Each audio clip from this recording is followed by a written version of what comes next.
Do you believe that wrestlers should, in these times, Swami's going, he obviously has thoughts on this, in the era of contract tampering being a real thing, and very little needs to be done to trigger that, should wrestlers be banned from going to other promotions, major wrestlers, major promotions, to their shows? Well, they pretty much already are, aren't they? How often does it happen? It's not a wise Ricky thing to Starks, do. the Ricky Starks thing was a big deal. Well, but here's the thing. It only happens with Tony's guys because they know either, well, nothing's going to happen bad, or they're wanting to get fired. They do other things to try to get fired. He won't fire them.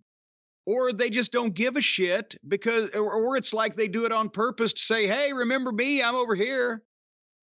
You know, you're not paying attention to me when I'm around, but when I'm over here at the other place, maybe this will get your attention. It's all of those things. But for the most part, you don't see that happening.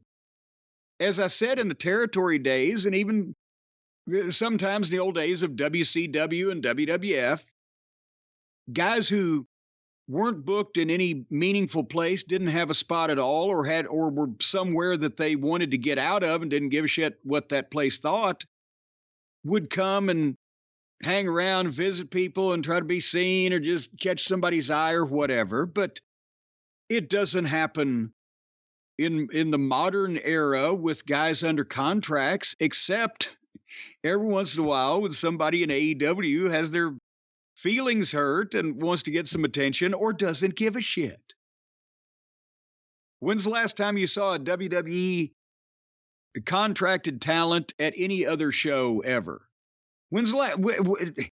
I mean, no, Impact, I guess, works with everybody, or, you know, at one point or another. But besides that, Tony's got guys under contract to Ring of Honor that apparently Ring of Honor is in their own homes because they never leave them. They don't, you know, so it just, but no, if you're under contract to a meaningful promotion, it's pretty much understood you don't go and hang out at the other company's shows already.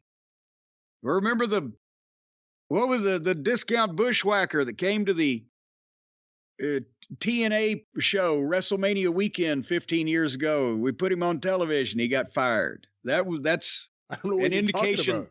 What? The discount bushwhacker. We just talked about that. Who was they were no,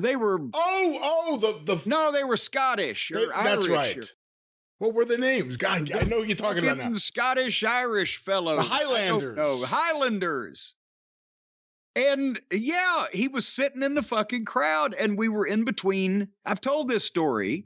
Now you remember it, but we were in between matches and they were getting crowd shots and somebody in the truck said, well, that's old so-and-so, whatever his fucking name was. And Jeff's sitting there. He's, what? It was a WWF wrestler, I guess it was by then, sitting in our crowd. And he said, okay, well, when we come back up, let's fucking, so everybody's here in Orlando to see TNA Impact. And they had a shot of him and they chironed his real name, not his gimmick name, because that would have been gimmick infringement, copyright, whatever. Because the stupid son of a bitch, he was on television in the crowd anyway. It's not like we shot him backstage. He's sitting in the crowd watching the matches. When he's in town for WrestleMania weekend and we're over at fucking Universal Studios with 800 people in a fucking... And NXT, remember they showed Britt Baker on the sidelines, I think maybe during War Games or something, and they're like, here's Adam Cole's concerned girlfriend. That's right. So everybody does it to Tony. So, because they know they're not going to get in trouble. I just saw Buddy Matthews in the Hall of Fame next to Rhea Ripley. There you go. Okay, but so... All right, now we have to compile a list of all AEW talent that has been seen or in some way affiliated with a WWE umbrella's programming and see if it's more than 50% of them.